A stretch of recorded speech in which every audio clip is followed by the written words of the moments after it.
Vocês estão vendo a minha tela, gente? Sim, Val. Sim, Val.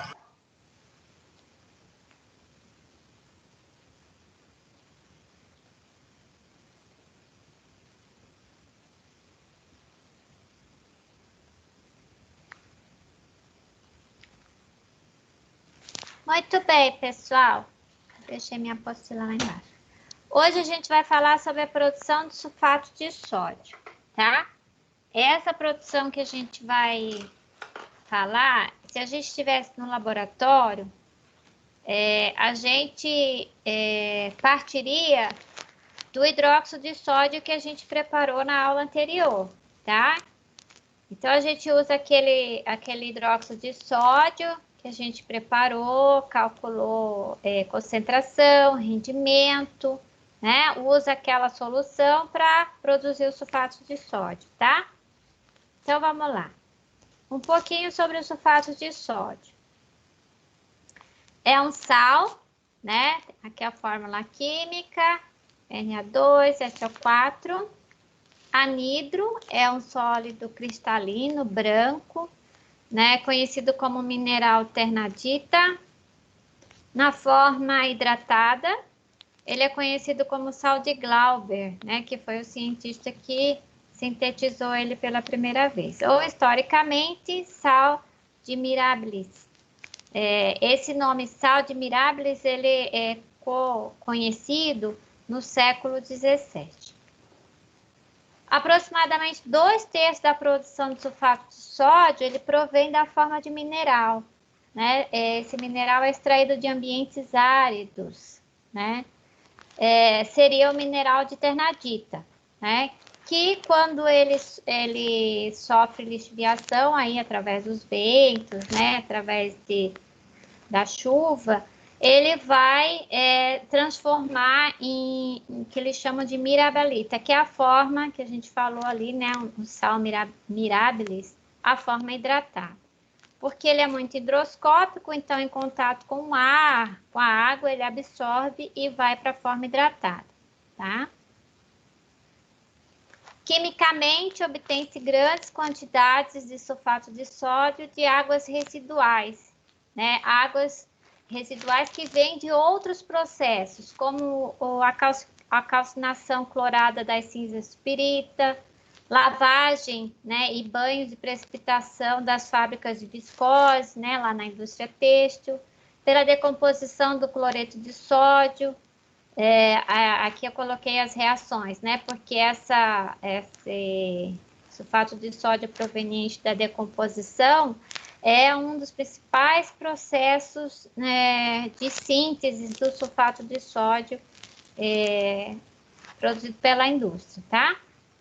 Então, eu tenho aqui, ó, cloreto de sódio mais ácido sulfúrico, vai dar o sulfato de sódio, o monossulfato de sódio, mais o ácido clorídrico, que reage de novo com o cloreto de sódio e vai dar o que nós conhecemos como sulfato de sódio, tá? As propriedades, né? Eu tenho diferença entre o anidro e o hidratado, como a massa molar, né? A massa molar do anidro é 142,04, já o do hidratado é 322,20, porque eu tenho a massa da molécula de água. Aparência, sólido cristalino branco e muito higroscópico. Densidade, 2,68 do anidro e 1,464 do hidratado.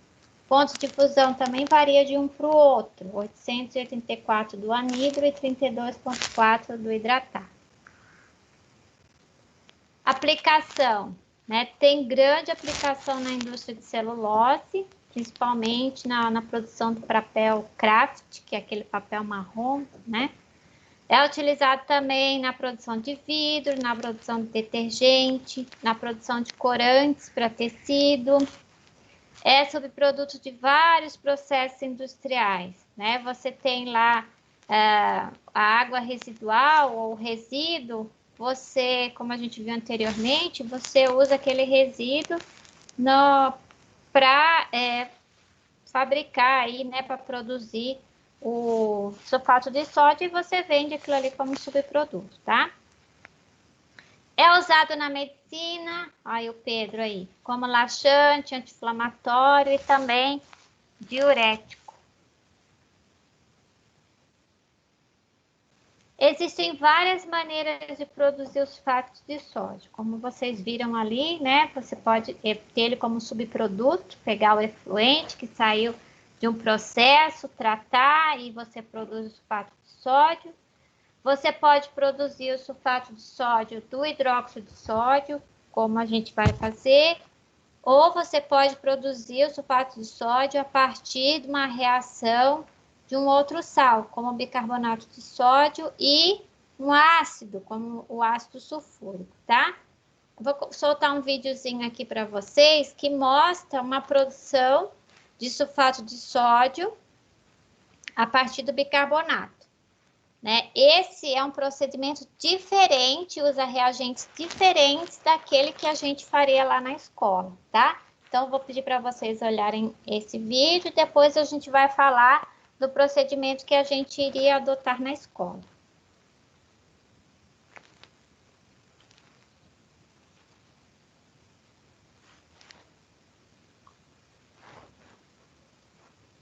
Todo mundo está vendo a minha tela?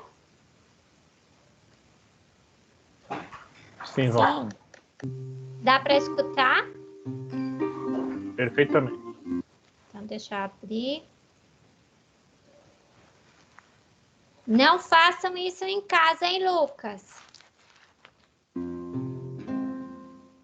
O sulfato de sódio é um agente secante muito utilizado no laboratório de química. Nós não vamos encontrar ele facilmente para compra direta em farmácia ou supermercado. Então, nesse vídeo, nós vamos mostrar como nós podemos fazer o preparo e a purificação desse sal de um modo bem simples, de modo que você vai precisar de muito poucos materiais para isso e por um custo muito acessível. Uma forma bem simples de preparar o sulfato de sódio é pela neutralização do bicarbonato de sódio com solução de ácido sulfúrico.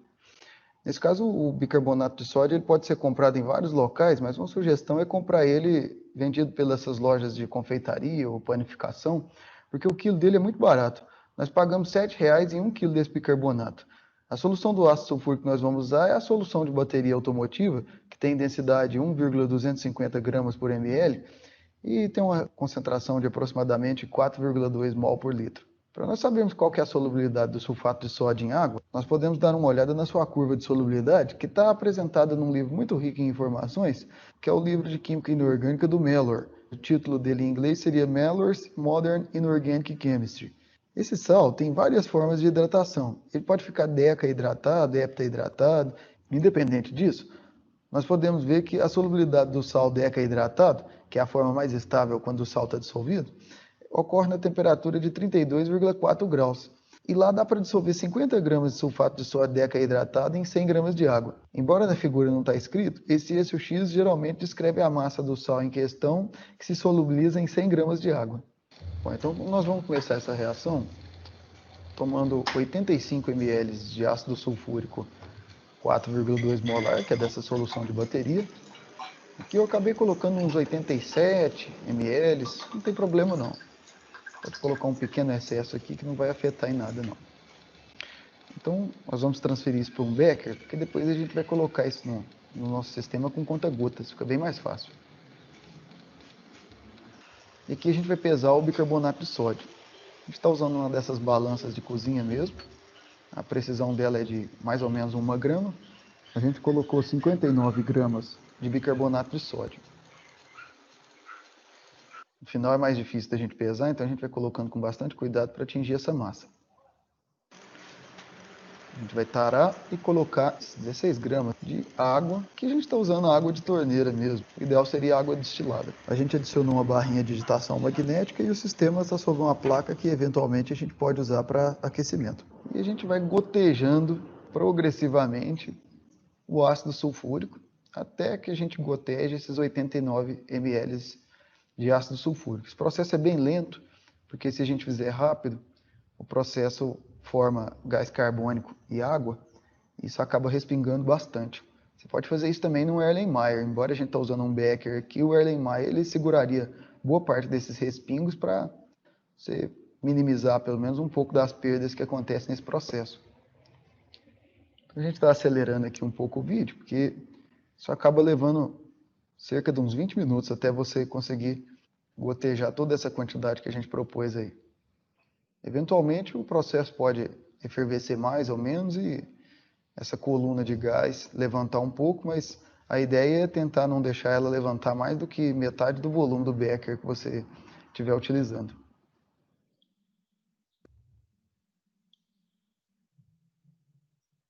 Conforme você vai adicionando, progressivamente você começa a ver uma pequena camada de solução, né, porque você há de lembrar também que quando você adiciona essa solução de ácido sulfúrico, você também está colocando uma boa parte de água no sistema, que por sua vez acaba dissolvendo tanto o sulfato de sódio quanto aquele bicarbonato de sódio ainda residual, até você conseguir dissolver tudo.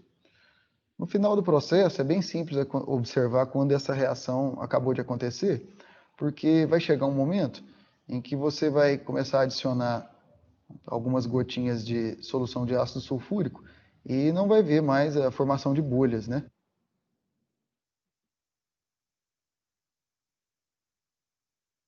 Aí a gente está mostrando agora que conforme a gente adicionou essas gotas de ácido, não formou bolhas.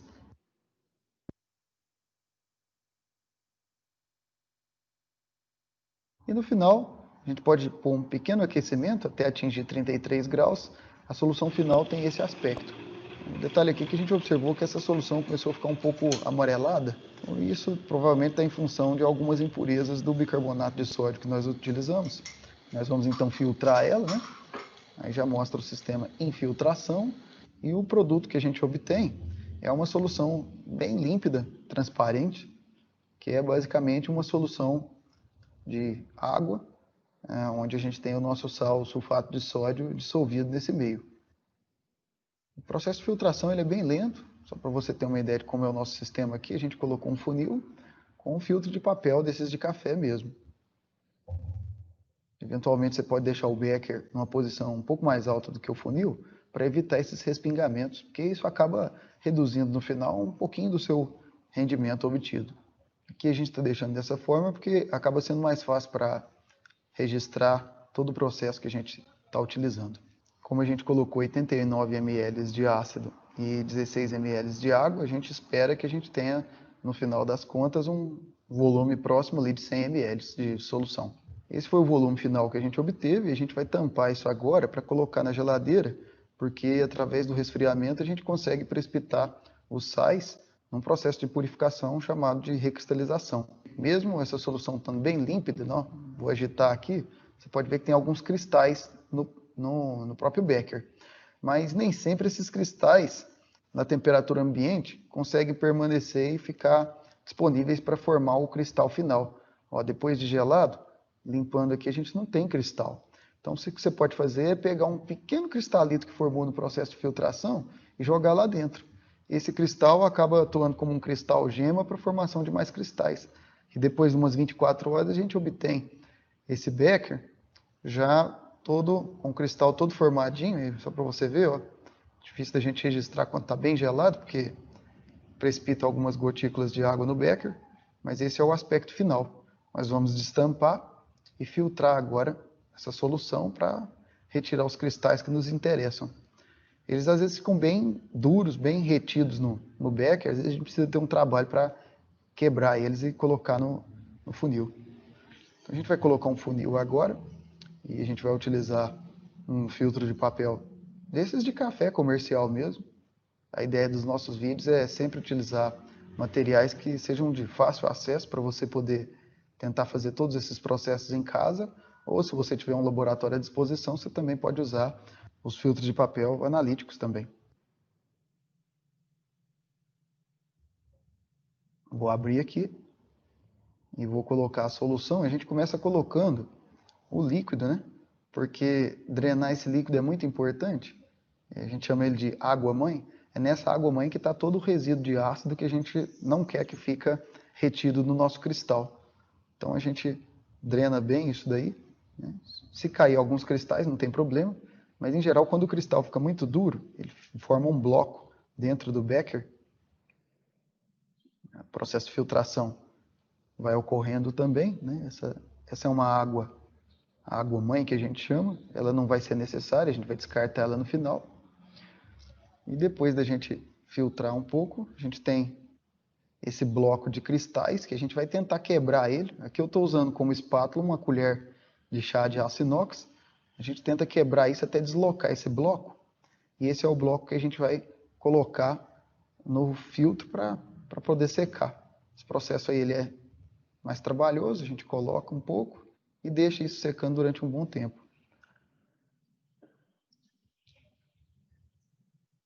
Esse processo de filtração normalmente leva umas 2, 3 horas, mas você pode ir observando também conforme o filtro de papel vai ficando seco. Depois de seco, ou pelo menos o melhor possível que a gente consiga fazer nesse processo de filtração por gravidade, a gente vai transferir então o material obtido. Ele está sempre úmido porque o sulfato de sódio ele retém muita água. A gente vai transferir para o vidro de relógio, tentando remover todos os cristalitos que estavam ali no papel de filtro. E agora esse material aí a gente vai colocar para secar. A gente tenta espalhar um pouco. E a gente tem uma estufa dessas de esterilização usada por, normalmente, manicure, né? É uma estufinha bem pequena, mas para os nossos propósitos ela é muito útil. E a gente deixa isso aquecendo por volta de uns 90 a 100 graus. É um processo bem demorado, mas no final, quando você observa o produto obtido, você vai ter só os cristalitos de sulfato de sódio, e nesse caso são cristalitos na forma anidra, né? Muita água foi evaporada durante esse processo até você atingir esse produto nesse estado. Você pode observar que conforme esfria, você consegue descolar essa placa formada. Isso é muito fácil para depois você conseguir pesar. Nós pegamos uma balança e colocamos só esse papel toalha para evitar de sujar a placa obtida, né? Esses cristais. Nós obtivemos 36 gramas, corresponde a esse rendimento de 72%. E feito isso, a gente começa a triturar o material obtido para obter um pó mais fino. Isso daí, quanto mais tempo você se dedica a triturar esses cristais, melhor, porque na forma final que a gente pretende usar um pó muito fino, porque quanto mais fino, maior a superfície de contato dele e mais fácil de secar outras substâncias, que é a finalidade que nós estamos dando para esse produto. Esse é o sal final obtido, ele tem esse aspecto, uma pureza muito alta, porque o processo de recristalização nos permite isso.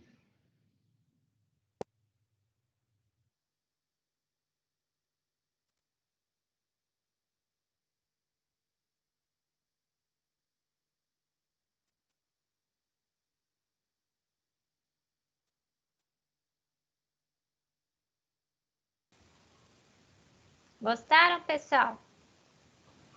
Bastante. Você diz pra gente, você diz pro Lucas não fazer em casa e o cara ensina a fazer com colher, com papel, filtro para café. Eu tô fazendo. Então. Por isso que eu Dá falei. vontade de fazer em casa, né, Rodney? Por isso que eu falei, não Pois façam é. em casa, né?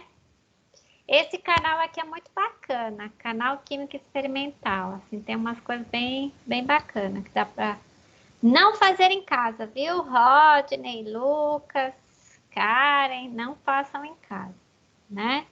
Então ele produziu aí o sulfato de sódio usando o bicarbonato e o ácido sulfúrico, né? A gente vai produzir o nosso sulfato usando hidróxido de sódio, né? Então a gente vai fazer uma reação de neutralização, ácido-base, porque é uma reação de neutralização ácido-base. O que a gente tem como produto? Quem lembra? Sal e água. Sal e água, muito bem. E como a gente vai usar o hidróxido de sódio e o ácido sulfúrico, o sal que a gente vai formar é o sulfato de sódio, tá? Essa prática, né, ela é da apostila, aquela que eu passei para vocês, página 12 e 13, né? Seria a prática que a gente iria fazer na escola. Então, o objetivo é produzir o sulfato de sódio a partir do hidróxido de sódio que a gente produziu pelo processo de calcificação. Como eu falei, o procedimento que a gente ia utilizar é uma reação de neutralização, né? Onde a gente reage aí 1 mol de sulfato de sódio mais 2 mols do hidróxido de sódio e o resultado é o sal, né? O sulfato de sódio mais água, né? Então, o produto que a gente quer aqui é o sal. E, como eu falei, o hidróxido de sódio que a gente ia utilizar é o que a gente produziu lá no processo de calcificação. Então, o que a gente iria usar? O nosso reatorzinho, que seria a nossa recipiente, a nossa caneca de aço inox, um becker, bastão, becker de plástico, eu sinceramente nunca usei. Pipeta, hidróxido de sódio que a gente produziu, ácido sulfúrico PA, tripé, tela de amianto, bico de Bunsen, todo esse sistema aqui, né, a gente substitui pela chapa aquecedora. Papel de pH, lá a gente tem um pH-metro, então eu faço direto no pH-metro e aproveito. E o procedimento, vamos lá. Em um reator de volume adequado, né, que seria o nosso recipiente de aço inox, a gente ia colocar o hidróxido de sódio produzido, aquele volume que a gente coletou lá na filtração. Então, tá aqui, né, o meu recipientezinho. Pesar esse recipiente, esse reator, antes de adicionar o hidróxido de sódio. Esse peso é importante para a gente calcular o rendimento da nossa reação lá no final, tá? Então, é importante anotar. O hidróxido de sódio que a gente produziu, né? A gente coletou uma amostra, um volume de filtração de 470. Porém, nós retiramos 10 ml, né? Para fazer a diluição e depois a titulação e calcular a concentração de hidróxido de sódio e depois o rendimento. Então, quanto que a gente vai colocar aqui nesse reator, né? 470 menos 10 que eu retirei, eu vou colocar o que sobrou, que foi 460. Então, é com esse 460 que eu vou trabalhar na produção do meu sulfato de sódio, tá? Então, tá aqui, ó, os 10 ml referente são referentes à alíquota retirada da amostra para a realização da titulação e posterior cálculo de rendimento. Tudo bem até aqui, gente?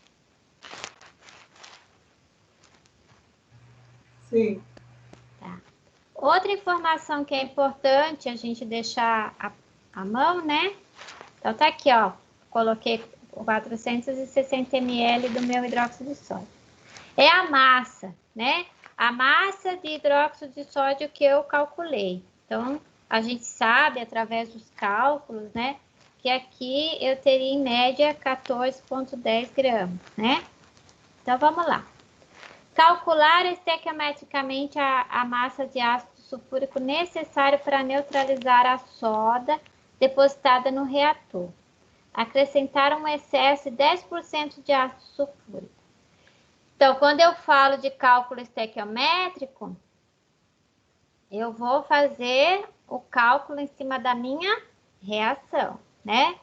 Então, vamos lá. Então, aqui, massa molar, 98 gramas mol, 2 vezes 40, porque aqui eu tenho 2 mols de hidróxido de sódio, que vão me render 142 gramas mol, né? Mas eu quero a massa de ácido sulfúrico necessária para neutralizar a soda e produzir o sal. Então, eu vou colocar aqui. Pela reação, eu tenho que 98 gramas mols de ácido vão neutralizar, né? 2 vezes 40, 80 gramas mol de hidróxido de sódio. A massa que eu tenho, X, certo? Fazendo o cálculo, eu chego em 17,27 27 gramas de sulfato de sódio, tá? De ácido sulfúrico, perdão. Então, eu tenho que usar 17,27 gramas de ácido sulfúrico para neutralizar os 2 mols de hidróxido de sódio e produzir o meu sulfato, certo? Sim ou não, gente? Tá certo? Sim. Ok. Porém, o ácido sulfúrico que eu tenho lá no laboratório, ele está em estado sólido? Não. O que eu tenho que fazer então?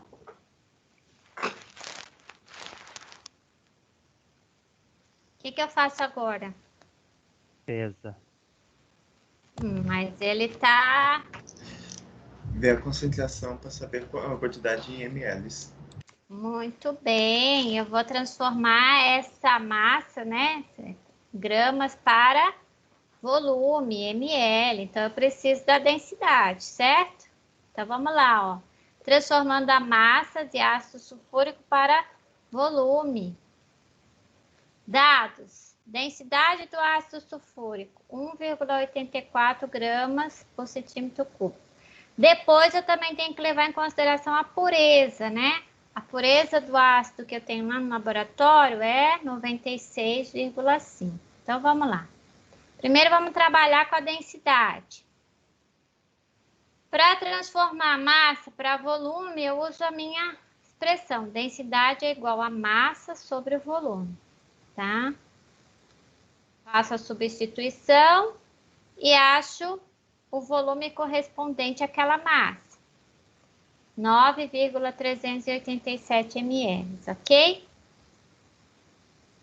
Agora, né, eu vou levar em consideração a pureza, porque esse 9,387 é para 96,5 de pureza, né? Então, tá aqui, 9,387 para 96,5. Mas eu quero uma pureza de 100%. Então, quanto que eu vou precisar? Né? Faço o cálculo. Tá aqui. 9.727 ml de ácido sulfúrico. Então, pelo procedimento, eu ainda tenho que acrescentar um excesso. Por que eu acrescento esse excesso aí de ácido sulfúrico? Quem sabe? Colocar mais 10%. Por que ele pede para me colocar? Porque você vai saturar a substância no final? É, para garantir que eu tenho ácido suficiente para neutralizar toda aquela base, né? A da pureza.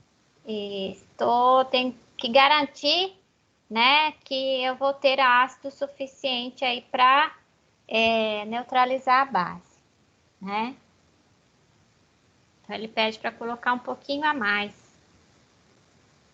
Também por causa da pureza. Muito bom.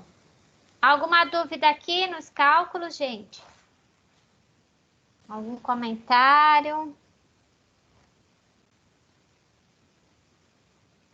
Não, Val, tranquilo. Então, vamos bem. Vamos lá. Continuando, né? Em um becker, separar o volume do ácido calculado anteriormente. Diluir o mesmo cuidadosamente em 15 ml de água, né? Então, ele pede para a gente diluir um pouco esse ácido, não jogar esse ácido puro em cima da minha solução lá que tem o hidróxido de sódio, né? Então, vamos lá. Como é que eu faço? A diluição deve ser feita na capela, tá? São coisas que vocês viram em BPL, eu acho que viram com a Priscila também, mas não custa nada a gente relembrar. Quando a gente está trabalhando com ácido, principalmente o ácido forte, é sempre bom trabalhar na capela, né? O procedimento correto é adicionar lentamente o ácido à água, nunca ao contrário. Por quê, gente? Senão você morre. Por que morre, Rodney? Ele pode reagir voar na tua cara. Com certeza, vai acontecer. Por que que isso acontece? Espirrar, né? E o ácido, como é mais forte, vai estar mais concentrado, né? Você tem que jogar na água. O que mais? Pode espirrar, né? No olho, tem que usar EPI.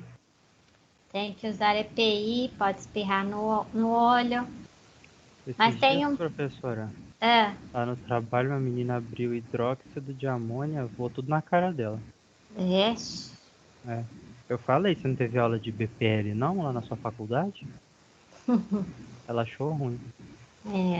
Às vezes é o excesso de confiança, né? Vamos lá, gente, mas por quê? Por que que pode espirrar? Você tá trabalhando com ácido forte, e logo quando se mistura com água, eles vão ser. Os íons vão ficar bastante fortes e vão acabar reagindo na solução, E que tornando ela mais Vai quente. ionizar. Uma reação exotérmica. Vai deixar o ácido mais forte.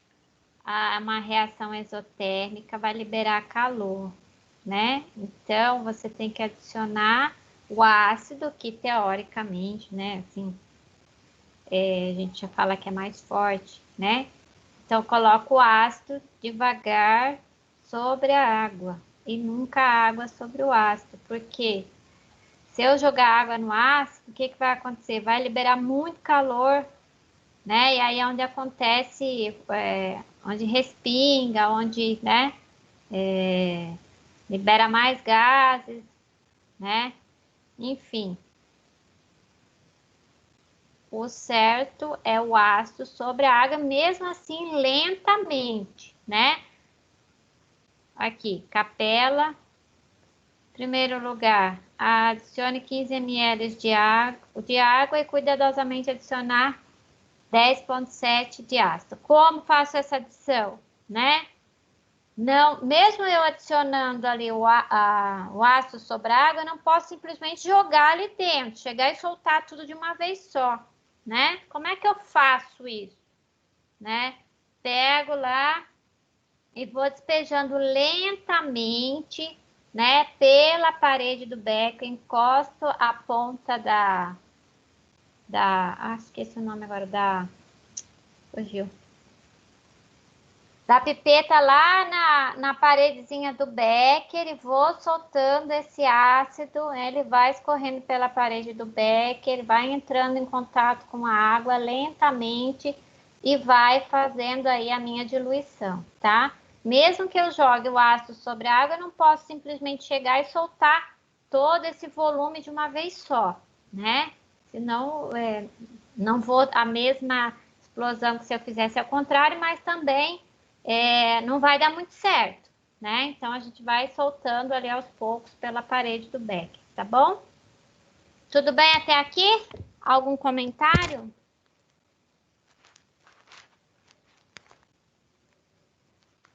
Não? Não, vida que segue. Tranquilo, professora. Então, tá bom. São coisas que eu sei que vocês já aprenderam em BPL e também acho que tópicos de química experimental, a professora também fala sobre isso, né? Mas é bom a gente sempre relembrar, né? Vamos lá. Proceder à adição lenta do ácido fúrico diluído sobre a soda. Essa adição a gente faz sobre agitação. Então, a gente coloca lá o reator com agitador magnético, vai agitando e adicionando aí o ácido diluído sobre a soda, tá? Essa adição a gente vai fazendo até atingir um pH aí entre 7 e 7,5, ou seja, até que a solução atinja o seu, né, patamar de neutro. Por quê, gente? Por que que é importante ela chegar no 7, 7,5? E aí eu paro.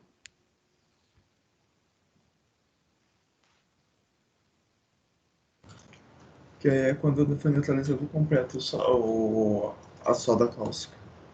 E aí o que que aconteceu? Formou sal e água. Muito bem. Quando eu atingir o pH entre 7 e 7,5, é sinal que a minha solução está neutra. Se ela está neutra, é porque eu transformei todo o hidróxido de sódio, toda a base que eu tinha ali, no sal e água, certo? Se o pH, né, se eu perceber que o pH despencou, foi lá para 4, o que aconteceu? Misturou demais, acabou adicionando ácido. Isso mesmo. Tem ácido. Eu posso até ter formado sal, formei, né? Mas agora eu já tenho excesso de ácido ali no meio. E se eu percebi que o pH ficou em 9?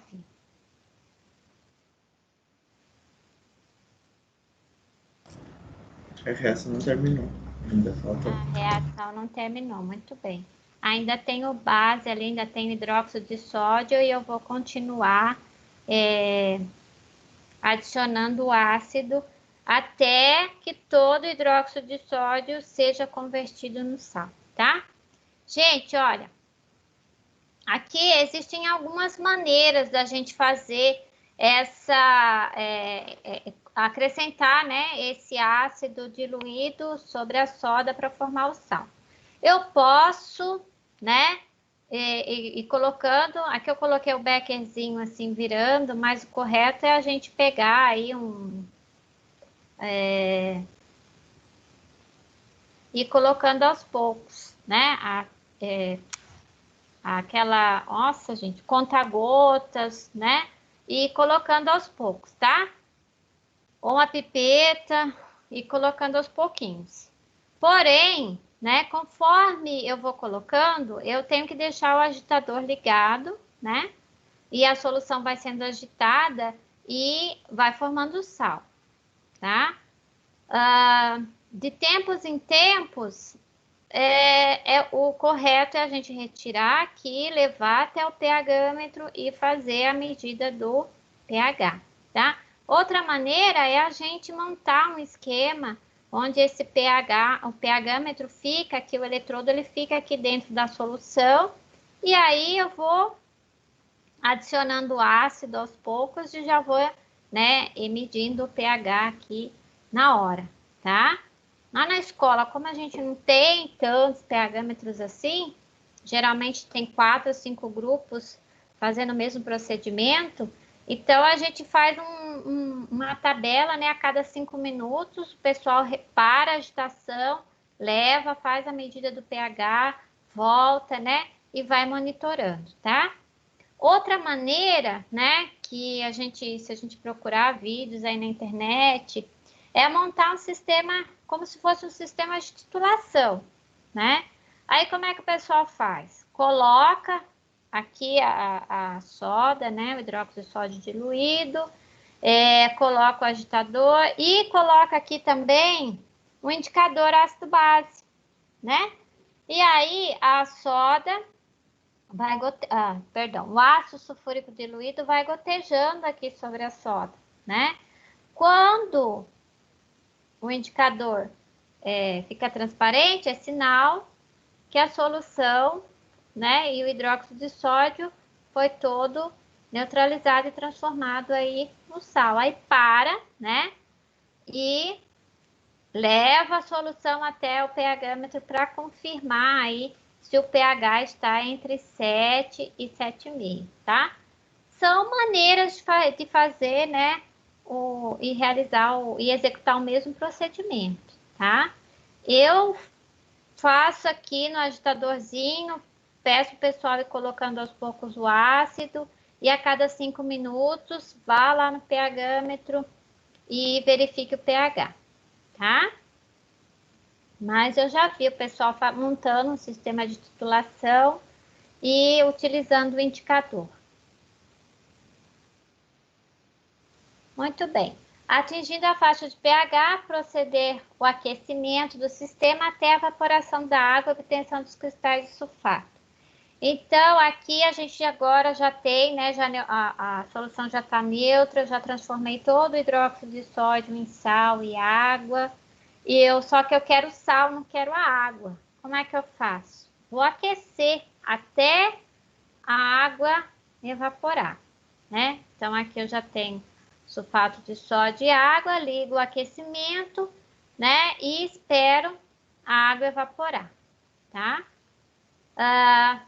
Então, aqui eu tenho toda a evaporação da água e tenho só os cristais de sulfato de sódio, tá? Espero ele atingir a temperatura ambiente. Às vezes a gente dá uma forçada com banho de gelo, né? E para a formação dos cristais um pouquinho maiores também. Então a gente deixa ele descansando, coloca no banho de gelo e depois faz a pesagem, né? Pela diferença de massa, porque eu tenho a massa do reator vazio, né? Depois a massa do reator com os cristais de sulfato de sódio, eu tenho aí a massa do sulfato que eu produzi, tá? Então, tá aqui, ó. Após o reator atingir a temperatura ambiente, realizar a pesagem do mesmo para o cálculo do rendimento.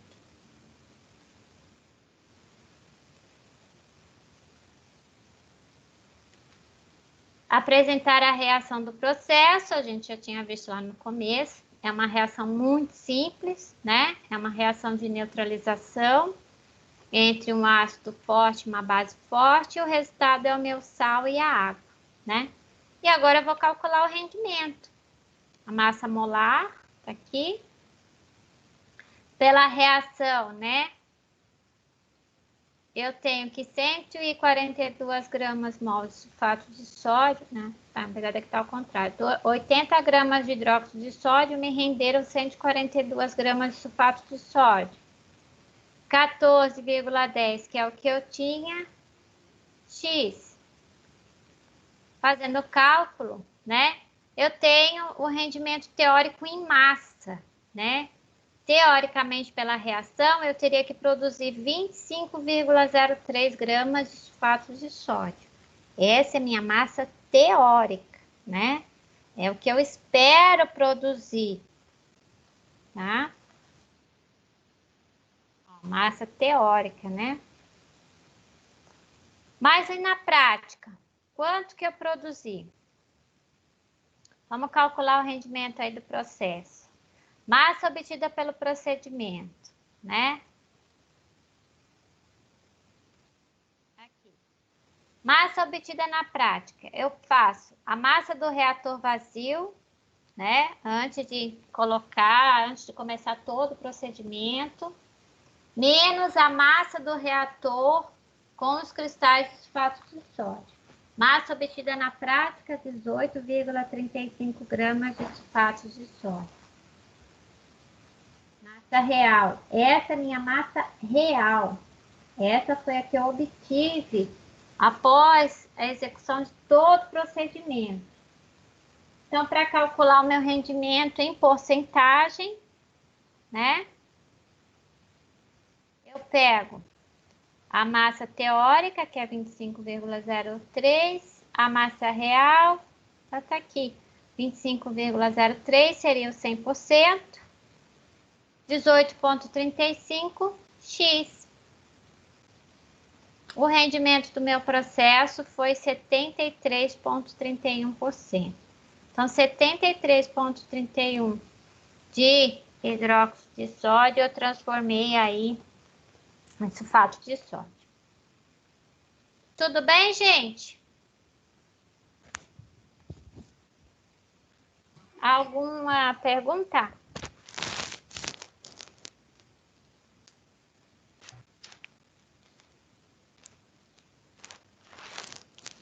Não? Eval, não, por enquanto não. Na próxima aula, a gente vai ver como determinar a pureza desse sulfato de sódio que a gente produziu, tá? Hoje eu não deixei... deixa eu parar aqui a gravação.